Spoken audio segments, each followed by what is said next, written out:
Then it came to pass, when Pharaoh had let the people go, watch this now, that God did not lead them by the way of the land of the Philistines, although that was near. Although that was closer. Although that was shorter. For God said, lest perhaps the people change their minds when they see war and return to Egypt. So God led the people around by way of the wilderness of the Red Sea. And the children of Israel went up in orderly fashion, orderly ranks, out of the land of Egypt. And Moses took the bones of Joseph with them, for he had placed the children of Israel under solemn oath, saying, God will surely visit you, and you shall carry up my bones from here with you. So they took their journey from Succoth, and they encamped in Etham at the edge of the wilderness. And the Lord went before them, watch this now, by day in a pillar of a cloud to lead them of their way, and by night in a pillar of fire to give them light, so as to go by day and night. He did not take away the pillar of cloud by day, or the pillar of fire by night from before the people. God, I thank you this morning for the word that you have already sent forth. We praise you right now for the manifestation of your glory. And Holy Spirit, we praise you and we thank you now for teaching us the word of God. Give us wisdom, knowledge, and truth this morning. In Jesus' name we pray. Amen. You may be seated in Jesus' name. My sermon title this morning, God is so good. You ready? The shortest way is not always the best way. Amen. The shortest way is not always the best way. Amen? Amen. Now I'm studying this word, and lately, let me say this first. Lately, I've been kind of doing a recap over my life. You know, sometimes it's good to do, because you just need to see the hand of God. At times when you're going through trials and tribulations and tests and storms, and it's like, God, I need to see something. But lately, I've been just kind of going back over my life. And since I got saved at the age of 23, and since the age of 23, I mean, I'm going all the way back to there. When I started this journey, this faith walk with the Lord, as I look back, I could see the ups and downs in my life. Okay? Decisions that were made, lessons that were learned, etc. But I came to realize that life is a series, watch this now, a series of decisions. Should we go this way, or should we go that way? Should we do this, or should we do that? A wrong choice can have serious consequences. Follow me. In fact, the Bible warns us in Proverbs 14:12, there is a way that seems right to a man, but its end is the way of death. Okay? What does that mean? That implies that there are so many entities at work that can lead us down the wrong path. So many. You have Satan who is constantly tempting us to go the wrong way or do the wrong thing. There's our own sin nature that is inclined to move in a more emotional direction. Then you have the world pressuring you to follow its ways rather than following the ways of God. Okay?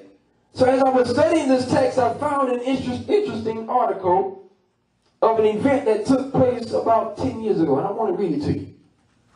It says, near the town of Davos in eastern Turkey, true story, one sheep among a large flock walked to the edge of a cliff and jumped to his death. True story.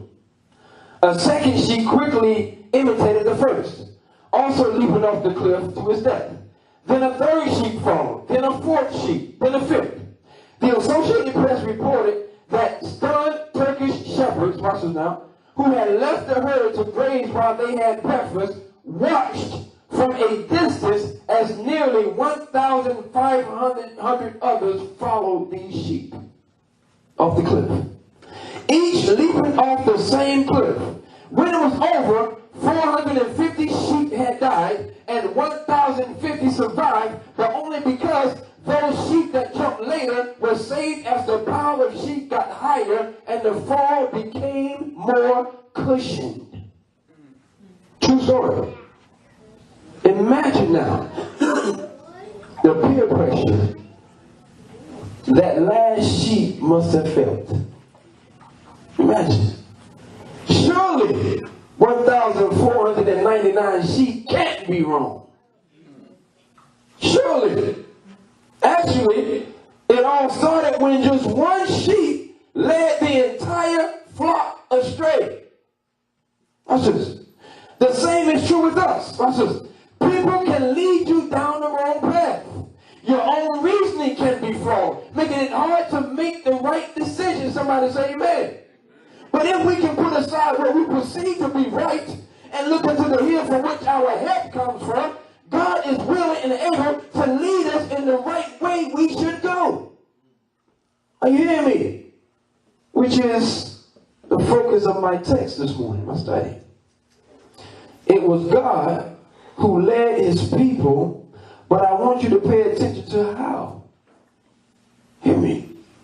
I want you to pay attention to the route they had to take. Watch this.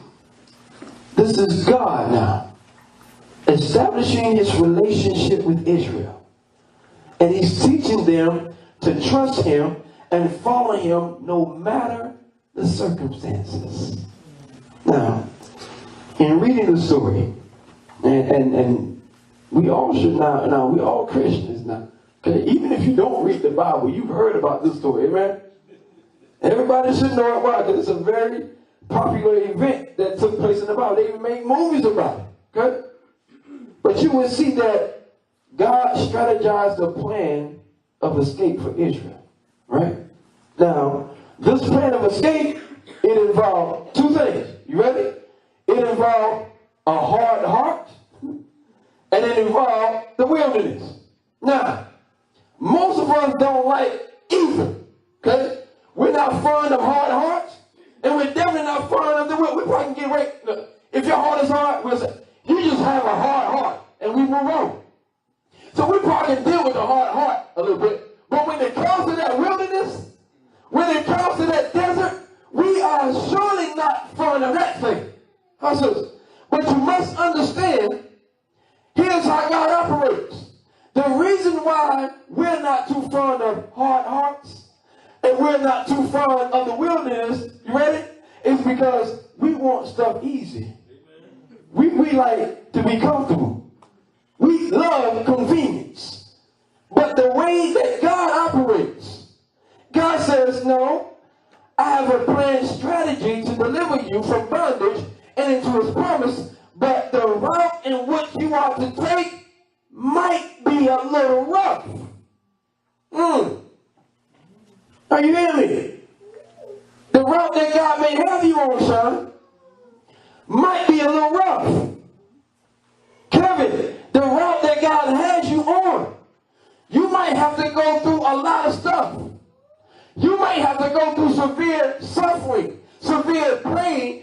So don't look at what this person is going through or not going through and compare what you're going through or your route according to theirs. No, God has a different route for you, and the route that you may be on may be tough. You hear me? So in the case of Israel, it was a route that if God had allowed Israel to lead, they would have taken a specific route or path. Why? Because it was shorter. But the danger is that the way Israel would have gone would have caused or compelled them to go back to Israel or go back to Egypt. Watch this. It would have caused them to go back to the place God had just delivered them from. So, here's what I'm saying. Be careful in choosing your own route. Because by doing so, not only does it take you off God's intended path, but because of the things you will face on that path, it can lead you in a backwards motion. Finding yourself back in a place God had delivered you from. In other words, different place, same situation. Are you hearing me?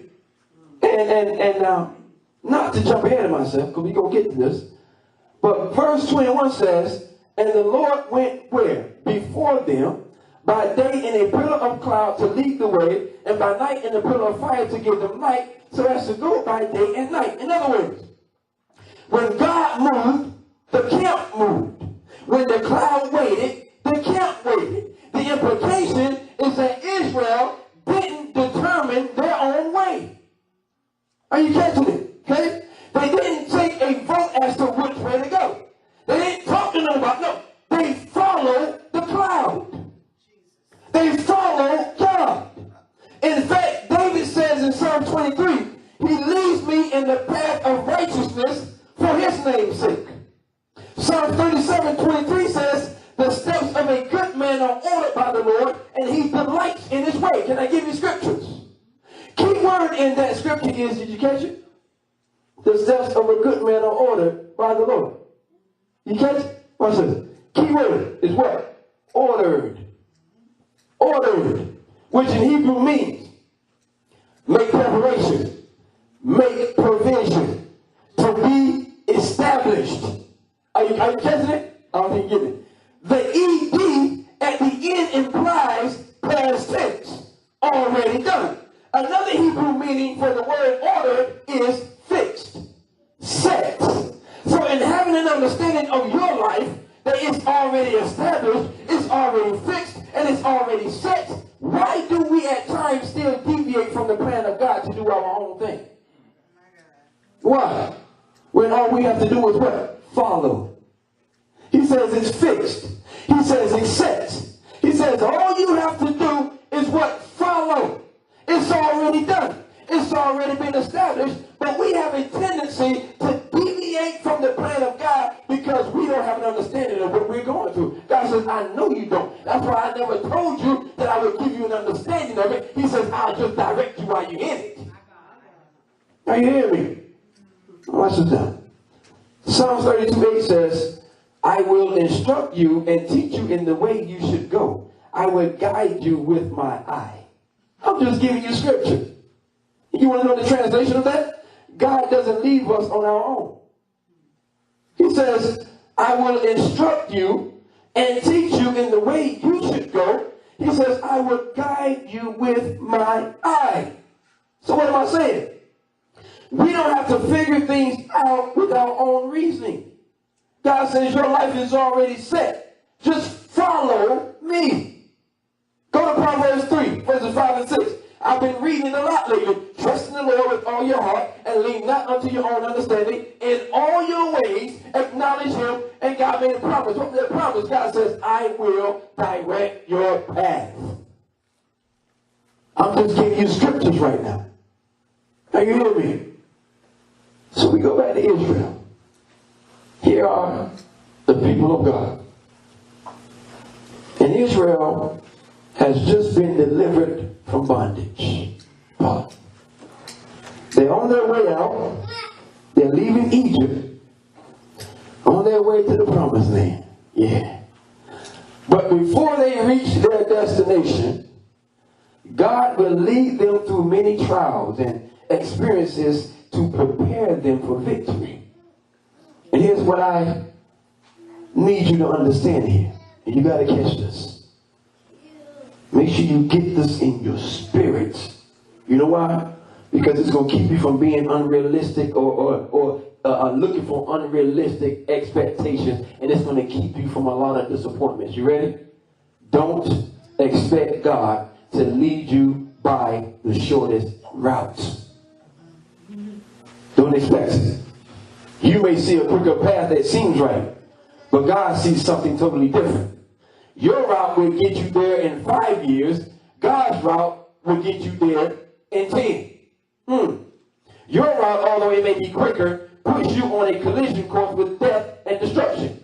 God's route, although it may take longer, in process builds character, integrity, preparation, leading you to his ordained blessing, preparing you for the victory. Okay? The key, and this is very difficult to do at times, for most of us, all right, you ready? Is that you must follow in his way. Very difficult. The reason why nobody say amen, because you know it's hard. I'm standing behind the pulpit letting you know that it is very hard. When you're looking at your present situation, you're looking at the circumstances, but yet God is taking too long. Who was it? I think it was David in Psalm and Habakkuk. Lord, how long? How long, Lord? How long? God said, don't even ask me how long. Because you won't want to hear what I got to say. Because what if I tell you that you're going to stay in that situation for another 5 years? So I ain't going to tell you how long. Just follow me. Why do you think God don't tell you everything? You couldn't take it. He said, I just died. Stop asking God so many questions. How long? You notice that God didn't answer his question. How long, Lord? And I think in David in Psalms, he did it 3 times. How long? How long? How long? And not one time did God answer. Why? God says, no, you don't want to hear what I got to say. You really don't want the answer to that question. Because if I gave you the answer to that question, it might just cause you to quit. Why you think God don't give you too much? Amen? Amen. So here's Israel. They've gathered their belongings now. They packed their bags and everybody's happy they're leaving bondage and they're on their path to their blessing. But then, God is just amazing.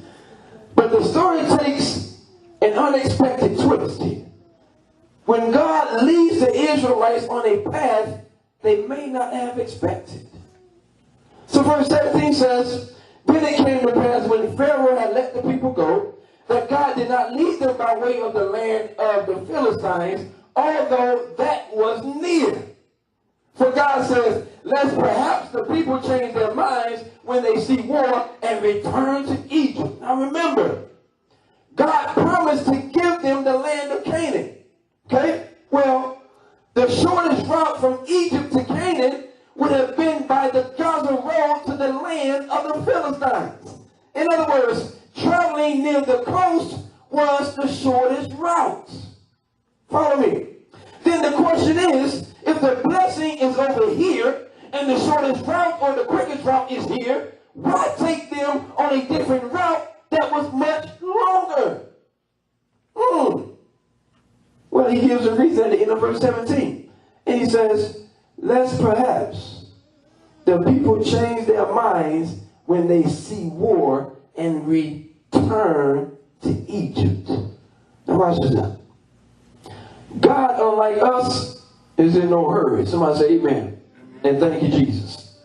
He knew the people were not yet prepared for war. Remember, again, they had been slave workers for quite some time with no military experience. So they needed, you ready? They needed time to mature and develop.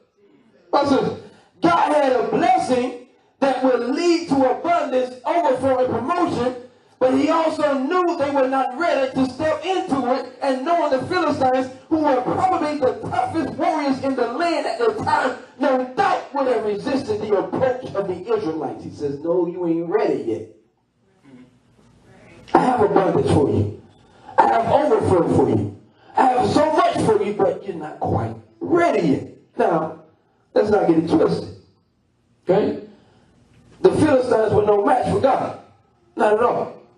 But the Israelites still hadn't learned that lesson well enough yet. Their faith, in other words, wasn't on that level. So God was still trying. Again, this is basically like an introduction of a father and son. Okay? Now, father is going to get his kids. So God is developing a relationship with Israel. And he's seeing that their faith is not there yet. Their faith is not on this level. So God is not leading them in a way that they expected to go. Had to develop them. God knew that if they faced the Philistines giants first, they would not have enough faith to move ahead, to move forward. But instead, they would quickly return to Egypt to a more familiar environment. It would have been easy for the Israelites to think that the most common route was the way to go. It would have been good and easy. Easy road. Why? This is quicker. This is shorter. This has to be the right route. The roads are easy. The distance is shorter. It was a trade route so food and water could be bought. Everything was set up there. But the dangers of the way were too great, though they couldn't see them. They couldn't see it. God could. Here's what I'm saying. God anticipated the dangers that the people were not aware of. Do you realize that God knows and anticipates the dangers that you have no clue about? So while you are here trying to do your own thing, come on. If God had let Israel go the route they wanted to go, or that they were familiar with, they would have walked right into danger and not had a clue that they were walking into. And yes, it would have turned right back to Egypt, right back to the thing they were familiar with, their safe haven. Are you hearing me? So here's God. He says, I gotta mature my people. I'm not going to take them on this route that they're familiar with. He says, I've anticipated. I see the dangers. So God says, He knew the impending danger that was ahead. So rather than let them go the route that they knew or was familiar with based upon their own knowledge and their own understanding, which was the most common route and the quickest route, but again, leading them to danger, God took them a different way, but the way that God took them was much longer. Again, it wasn't just about danger. It was all about timing, preparation, maturing, developing, and getting in position to receive the blessing. They weren't quite. God says, I have overflow. I have abundance. I have more than enough. I have a land for you, but you ain't ready for it yet. He says, not only are you not ready for it yet, I can't let you get there too quick. If I let you get there too soon, you'll mess it up. So God says, no, I got to mature you. See, God has to get you in position to receive the blessing. You understand it?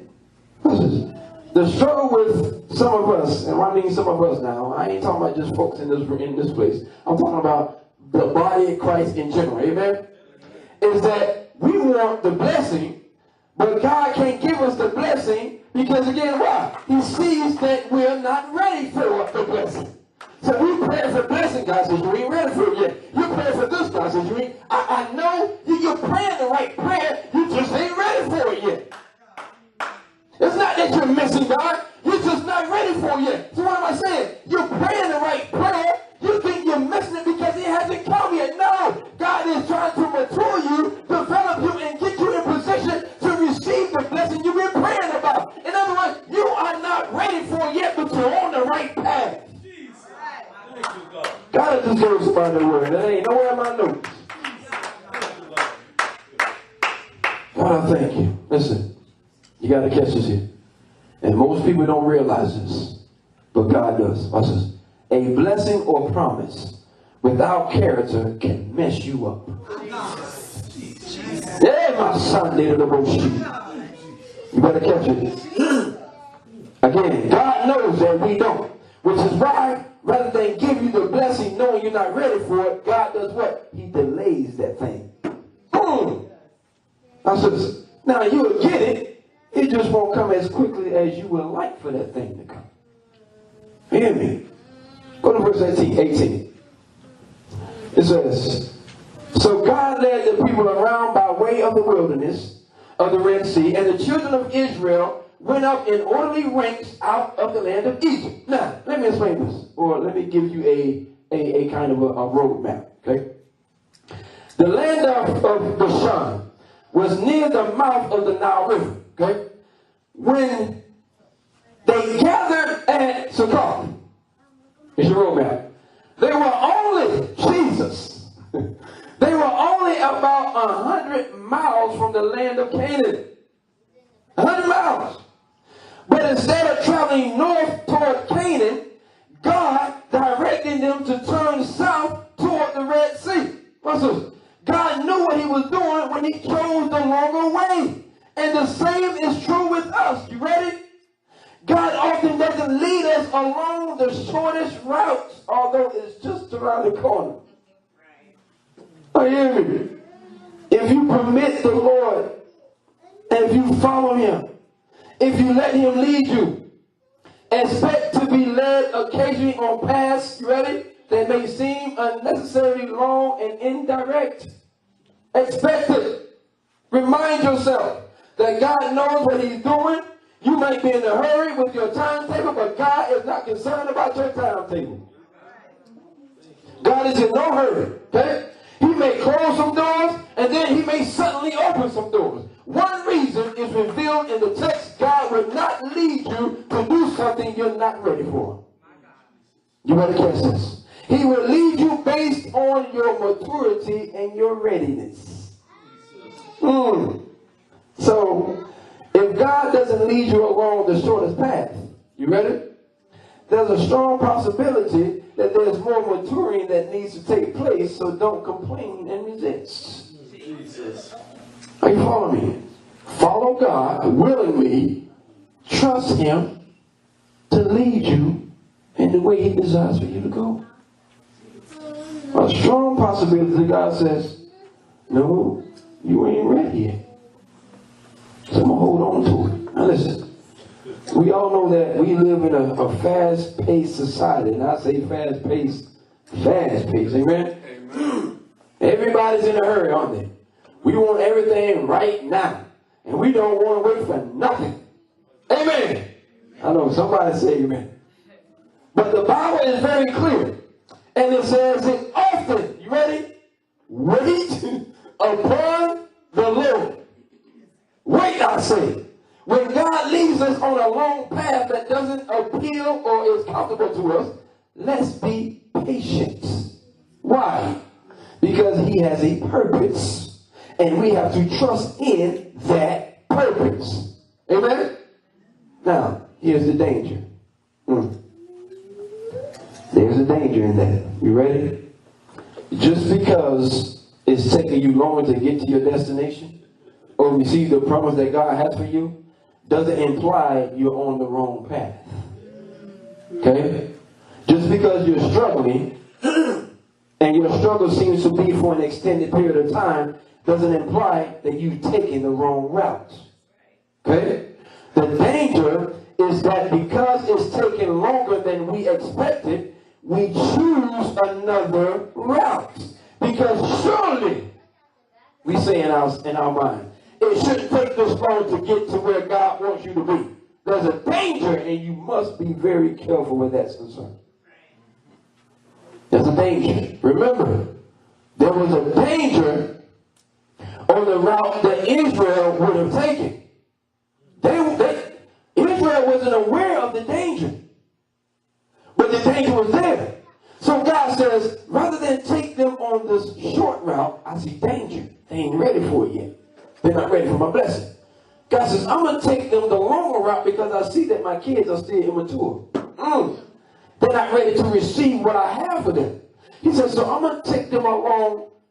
Instead of going north, I'm going to take them south. And they're going to go around this way. They're going to walk around this way. I'm going to make them walk for a long period of time because they're not quite ready yet.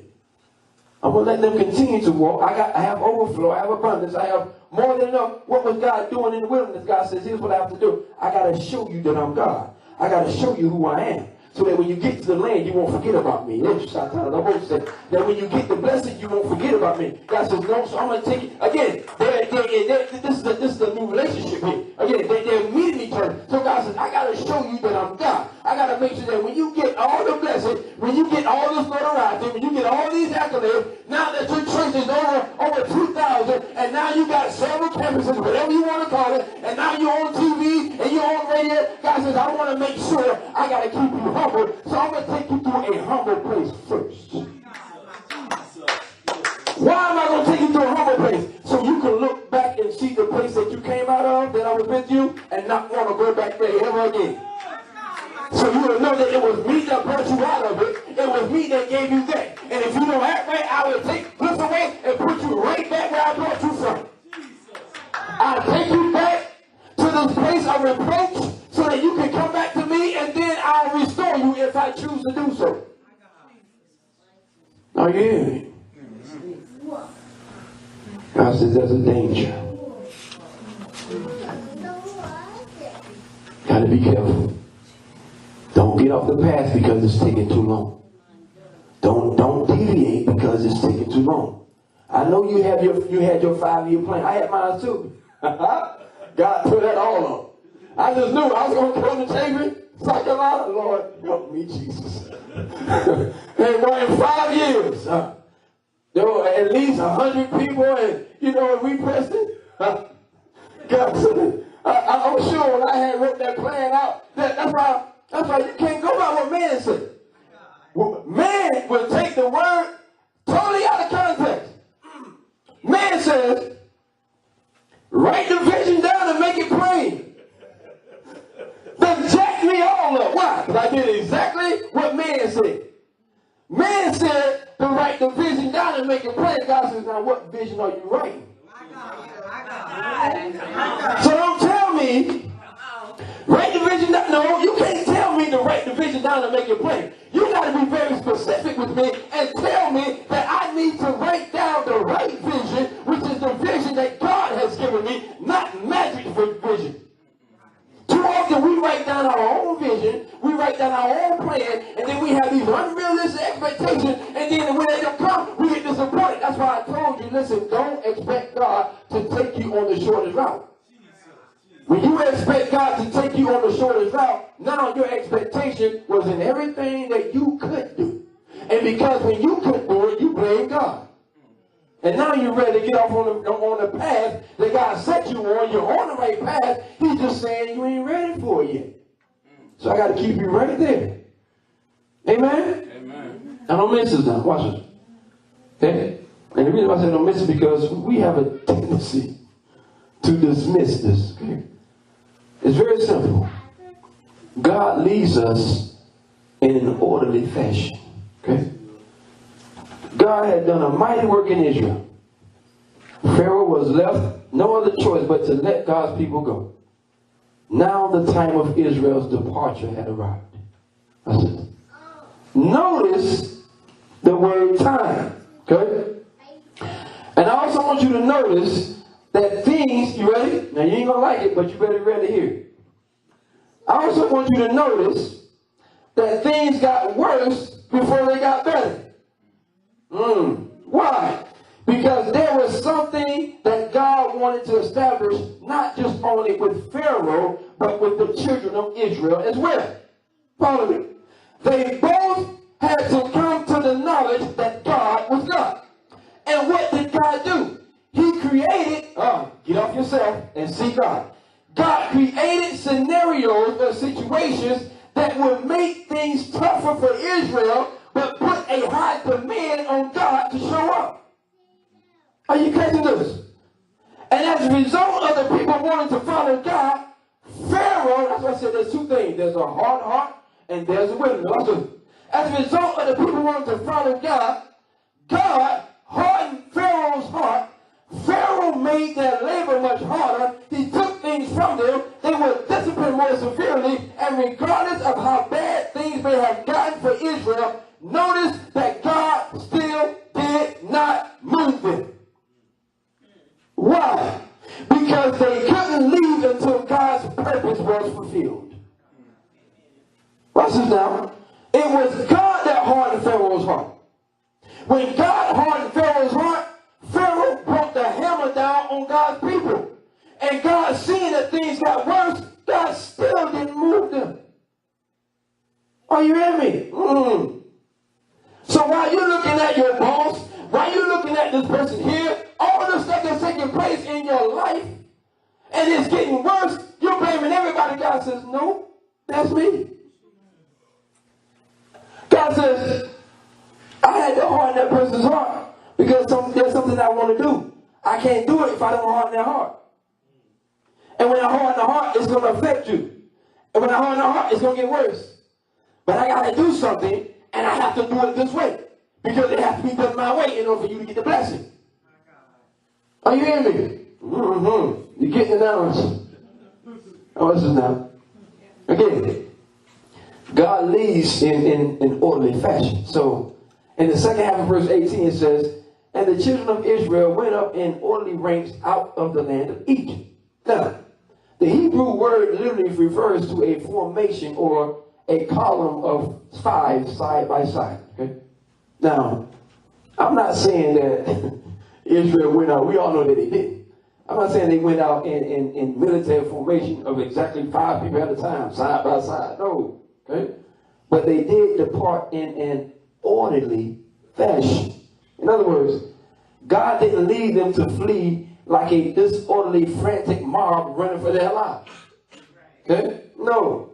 Instead, they went up in orderly ranks, calmly, peacefully. Why? Because they saw that God was at the helm navigating the ship. And God, no, it's not as powerful. In most cases, on a ship or a plane, the passengers have limited details. Now, they may know the destination, and they may even know certain stops, but they're not always aware of certain routes that have to be taken as a result of impending danger. The captain and his crew are aware, but not the passengers. So there's a level of trust that plays a major factor in what? In following God. A major. You don't see the danger. God says, I'm navigating the ship. Just follow me. Enjoy the ride. You don't know what's around the corner. You don't see what's there. When you're on that cruise ship, you don't have a clue what's going on up there in the helm with the captain. All you're doing is just having a good time. But what you don't realize is that the captain had to shift to the right a little bit. Why? Because there's danger over here. You don't have a clue what's going on. You're not questioning the captain. The reason why you're not questioning the captain is because you have trust that the captain is going to get you to your destination. You better catch that. You don't question. You don't even pay attention to what's going on. Why? Because your trust is 100% in that captain. So why you can get on a ship that I have yet to go on and will not go on, and some of y'all know why.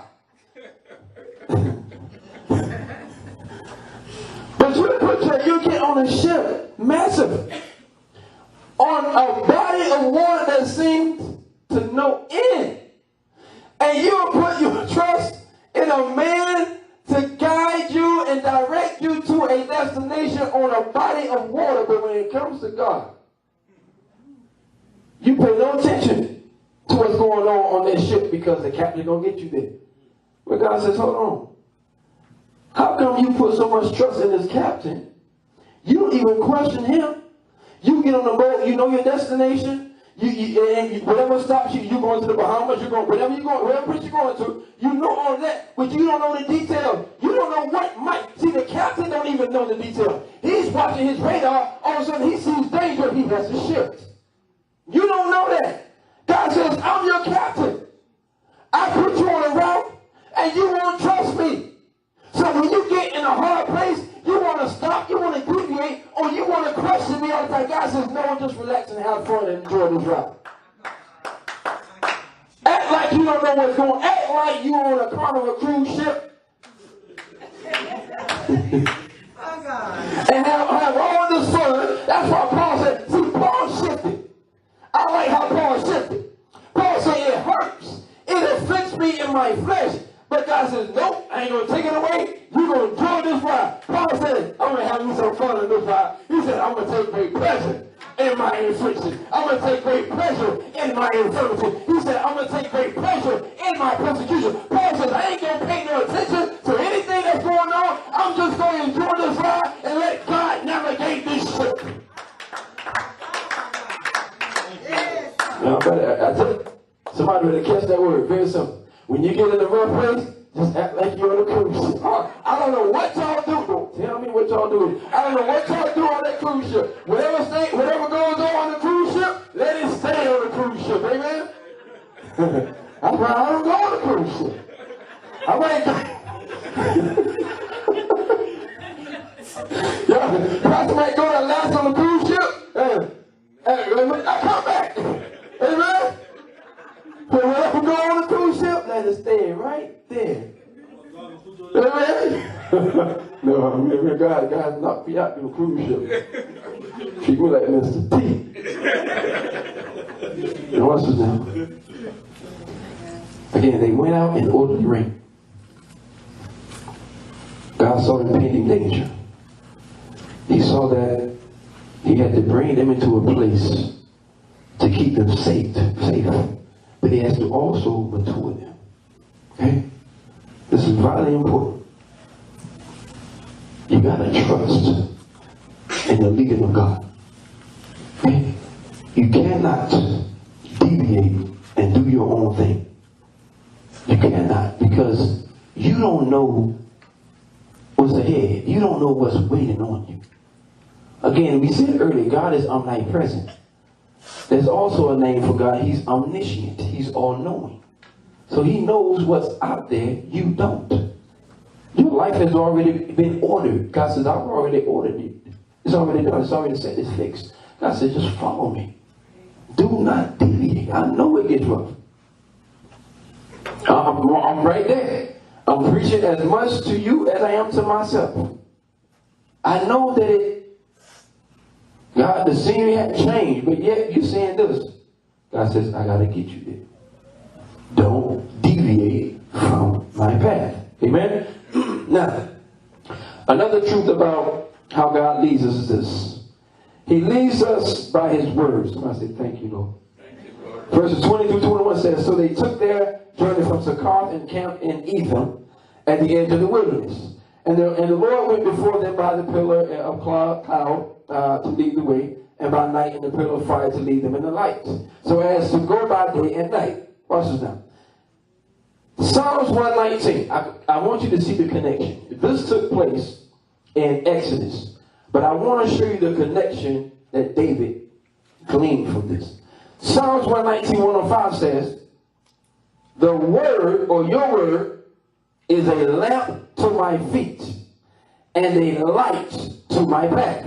Okay? So in Exodus 21, verse 21, in Exodus says, he says, and the Lord went before them by day in a pillar of cloud to lead the way. That illustrates the fact that God leads us how? By his word. Okay? Now, if we read the word, we learn God's truth, we'll be led by the right way, by the light of his word. Why do you think in John he says, in the beginning was the word, and the word was with God, and the word was God. So the more of the word, who is the word? Jesus. Okay? So the more of the word that you get in you, the more of Jesus you become. Okay? So the more like Jesus you become, now you begin to walk in the light of the Lord. Why? Because you have the word on the inside of you. And when you have the word on the inside of you, that word begins to be your lamp. You hear me? Now, my role, okay, as a pastor, is to lead the church not based on my own thoughts and ideas, right? But by preaching and teaching the word of God, being led by his spirit. How you live your life each day should be guided by his word, right? This means that you must read God's word, come to church, hear God's word, hear it taught, hear it preached. Because how can God lead you by his word if you don't study it or listen to it? How can that word be a lamp unto your feet and a light unto your path if you don't read it and study it? How can it be a lamp unto your feet and a light unto your path if you don't come to church to hear it? My Bible says in Romans, faith comes by hearing, and hearing by what? The word of God. Amen? It becomes a light. It becomes a lamp. That while you're in a dark place, it's the word that's going to shed light and guide you along the way. Somebody say amen. Now, the cloud will lift. Okay? And Israel will go. As long as the cloud kept moving, the people would follow. When the cloud stopped, the people people would stop. Sometimes it would stop for a few days. And they would stop for a few days. The Israelites never knew they never knew from moment to moment or day to day what the cloud was going to do next. Wow. Did you catch that? And then here's where most of us, and I can say this with confidence, I'm talking about the body of Christ. Here's where most of us have a problem or struggle with in regards to knowing the will of God. To us, knowing the will of God means discovering the future. Okay? We think that God should unroll the scroll of life before us so that we could see the whole thing stretched out in front of us. But here's the reality. God normally doesn't work that way. Can I give you some revelation? A lot of folks ain't going to like this, but it's true. Here's the clarify.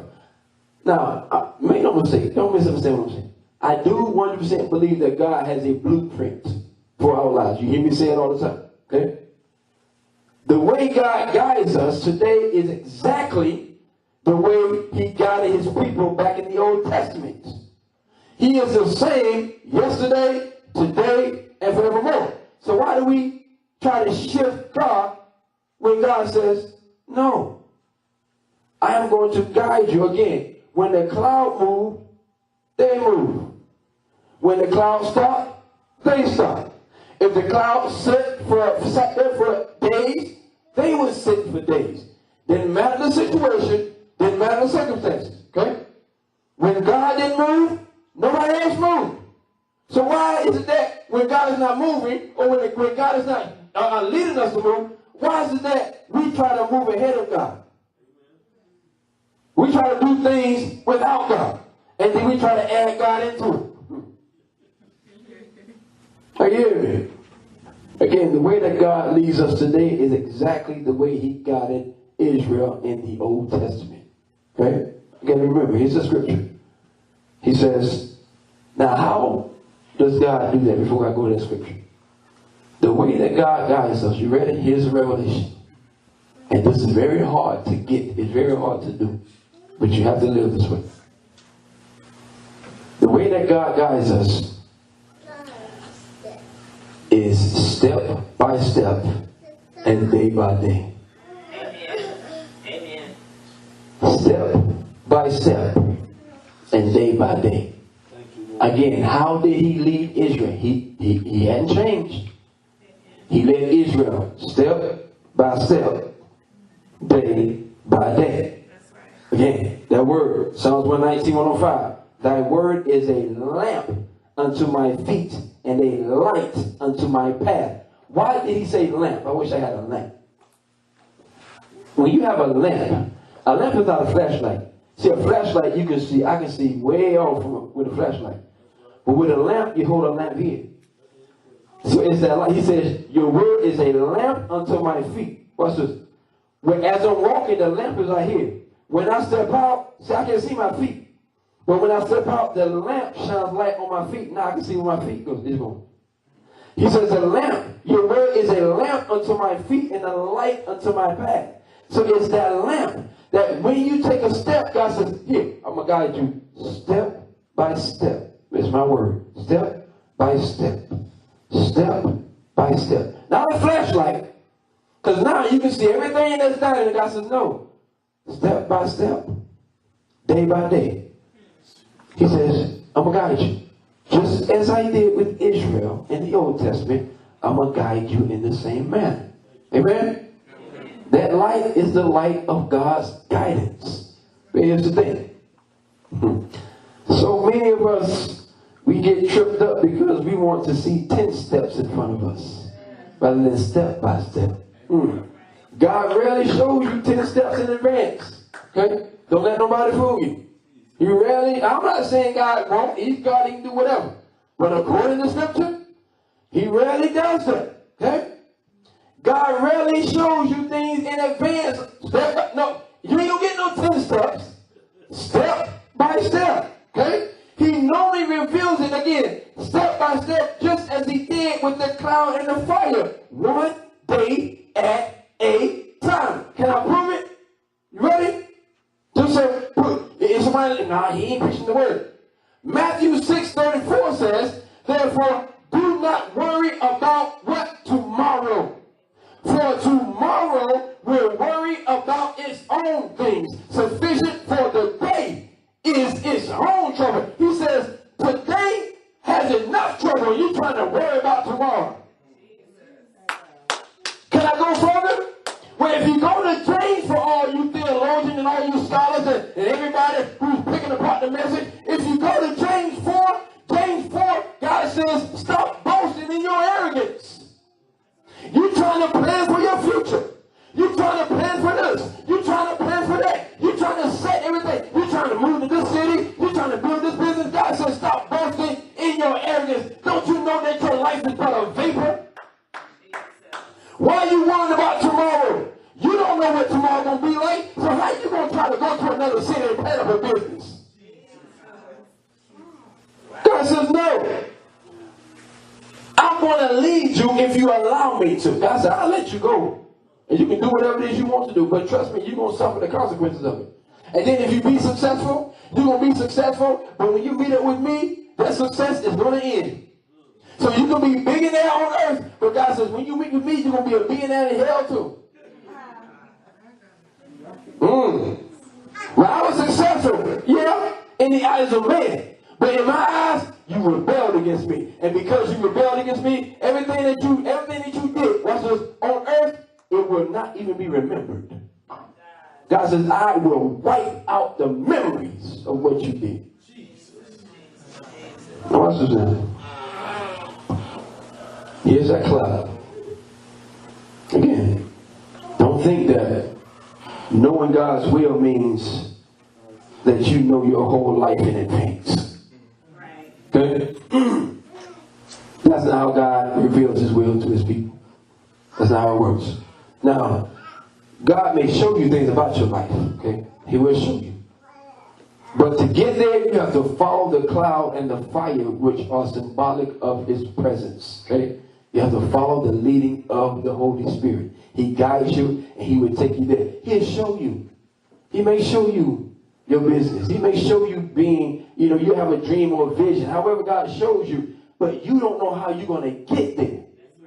That's right. God knows how you're going to get there. Again, he'll give you a glimpse of it. But you don't know the steps to take. God says, I'm going to show you. See, with Israel, here's what God did. God says, I'm going to tell you that I have a land for you. God says, I'm going to tell you, but you have to follow me to get there.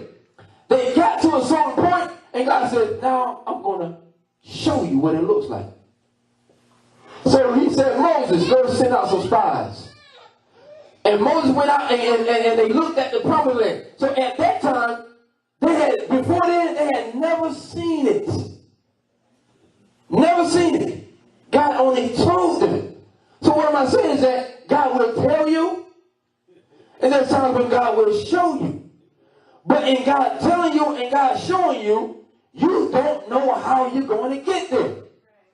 So what God does is he said, now you have to follow me step by step. And I will guide you to the place that I just told you about. I will guide you to that place that I just showed you. But you have to follow my lead. Amen? Now, we all can attest to what I'm getting ready to say. All right? And for those that say you can't, then keep following God, and you will. Okay? But many times, Jesus help me, God's guidance doesn't make sense. Okay? Sometimes God keeps you moving when you would rather stop. You get a place in your life and you're happy, you're settled, you're content.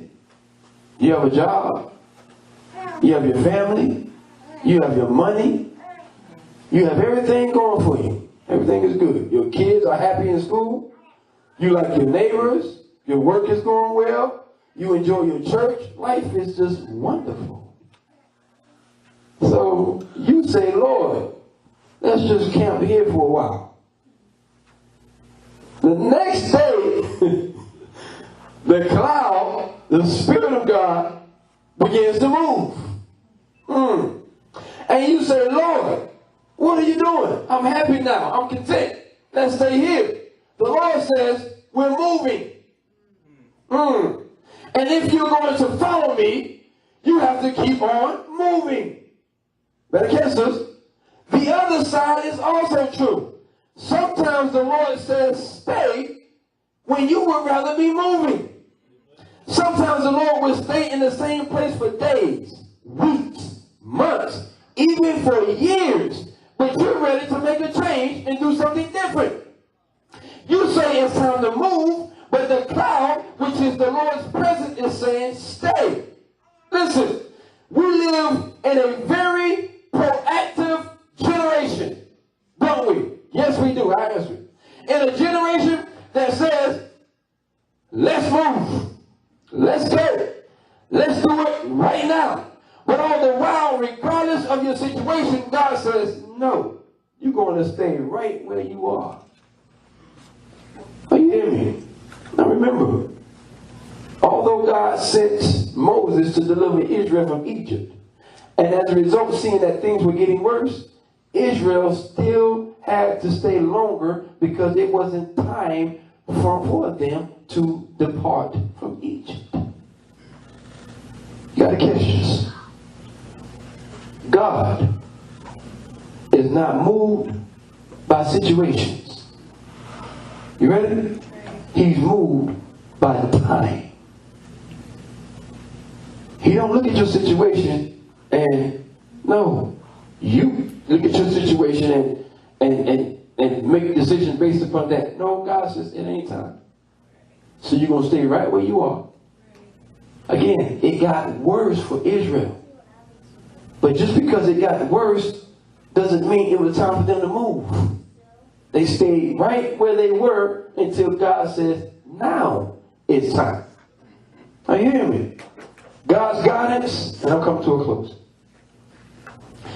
God's guidance demands our obedience even when it makes no sense to us.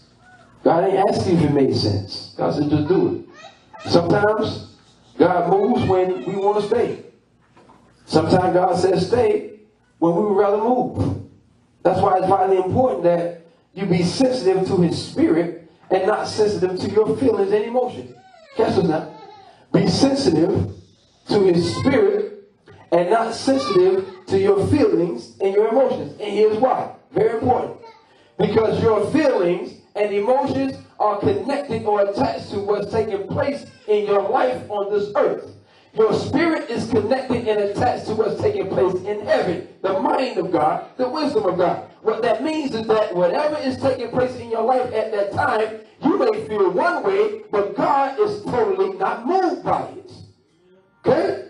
You're ready to make changes. God says it's not time. Or you're wanting to stay, and God says it's time to move. As hard as it may be at times, and in most cases it's not going to make sense, but you must follow the Lord. Why? Because your way may seem right. God's way is right. Are you catching it? What do I mean by seem right? In the beginning, because of what you're going through, you rationalizing and reasoning in your situation, it seems that you should make this decision. But then once you get down the road, you'll look back and realize, I didn't make the right decision. When all the while God says, no, you're going to stay right here. I know it's rough. I know it's tough. I know you're going through. But you're going to stay right here. Why? It's not time. It's not time. Oh, you're comfortable. And everything is going good for you. You love where you are. And God says, it's time to move. You have to discern. That's why I said, you cannot let your emotions or your feelings, which are attached to your life here on this earth, make decisions in your life. It's your spirit that is connected to God. That's what needs to make decisions in your life. Situations doesn't move God. Time moves God. He's moved by time. So everything, there's a purpose, there's a season, there's a time. So I don't care how bad it God says that season ain't up yet. I don't care how much you lose, God says, there's a time for that too. It ain't up yet. You're going to lose someone. They're going to walk out. They're going to leave. It's going to hurt. You're going to suffer. But God, it ain't time. I know. God is watching. It ain't time. In other words, when Jesus was hanging on that cross, my God, the man was in severe pain. Why God had to let him suffer? God, he was already on the cross. He was already there. God says it ain't time. It ain't time. It ain't time. It wasn't time. God is not moved. Are you hearing me? Verse 22 says, he did not take away the pillar of cloud by day or the pillar of fire by night from before the people. Listen, this is good news here. And I'm glad that God is this way. Despite all of Israel's failures, and some of us, we feel that way. Despite their murmurings, their unbelief, their complaining, and their rebellion, God never withdrew the cloud. Never withdrew the cloud. The main point I want you to see is the fact that God leads us by his Spirit. Illustrated by the way that God led Israel by the pillar of fire and the cloud. Okay? They had to stay on that route. They had to stay on the route. I know it's longer. But just because it's longer doesn't mean that you're missing God. Just because you're struggling doesn't mean that you're missing God. And I have to be transparent. That's something that I battle with right now. Okay? That because, and it's hard. That's why I said I'm preaching probably more to myself than anybody. Actually, when I was studying and preparing for it, I said, God, do I need to be preaching this? Or, you just giving this for me? I hear you. That when you're struggling, and things are not going the way that you expected, and you're losing, and it's like nothing's here, everything is being taken. The natural mind, and I've said this to people, I feel like I miss God. And the only reason why I feel like I miss God is because of the results. Because the results are not what I thought they should be. And because this is not taking place, I must have missed God somewhere. But all the while God says, no, you ain't missed me. It's just not time. My timetable is not your timetable. It's just not time. So I'm right there with you. Amen? Amen. Come on, stand to your feet. Let's close.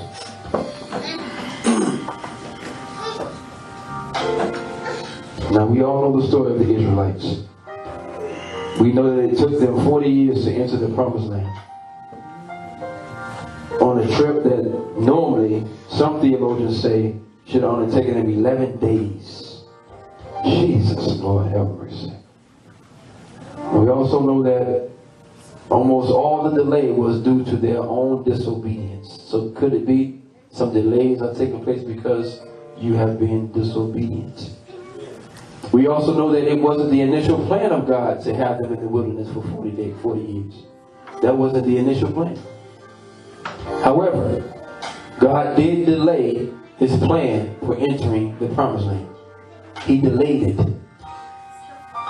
Is it possible that there's some stuff being delayed because of disobedience in our lives? He's delaying it. It shouldn't take this long. God says, no, I have to hold on to it. I have to hold on to it. So regardless of how long it took and what it may look like, you better catch this here. In order to get the promise and receive the blessing, the people had to follow the route that God was taking them. And some didn't like the route. You ready? The ones that didn't like the route, they complained. They rebelled. They moaned. They murmured. They wanted to go back to Egypt. And as a result, they didn't get to the promise. They died before receiving the blessing God had for them. They didn't get it. They didn't get it. The nation itself got it. But those who were initially in the nation, they complained and rebelled. God says, you're not going to get it. Although I said you're not going to get it. I'm going to cut you off and let the rest go in. Don't let your blessing be delayed because of your disobedience. Why is it being delayed? And then on the flip side, God is taking you on this longer route because He's only preparing you, getting you in position to receive the blessing. So stop thinking about the shortest route. Don't think about the longevity of it. Don't think about what's taking place and then think that you miss God. You have to be sensitive to the Spirit. What's God saying? Is He ordering your steps? If He's not ordering your steps, then we're getting ready to bow our heads and close our eyes. And we're going to pray a prayer that God, first of all, we're going to submit to God. And we're going to give all to Him. And from this day forward, we're not going to think about tomorrow. We've been thinking about tomorrow too much. We've been thinking about what we're going to do next week. We're trying to plan for this, trying to plan for that. Okay? I'm not saying for you not to plan. What I'm saying is that don't be so gung-ho on that plan that you stick strictly to that. No, you let God guide even in your planning. Pray. Pray. Let Him. Listen, this is for everybody in this room. Don't miss this. The same way He led Israel in the Old Testament, step by step, day by day, is the same way that God leads us. We just have to follow Him.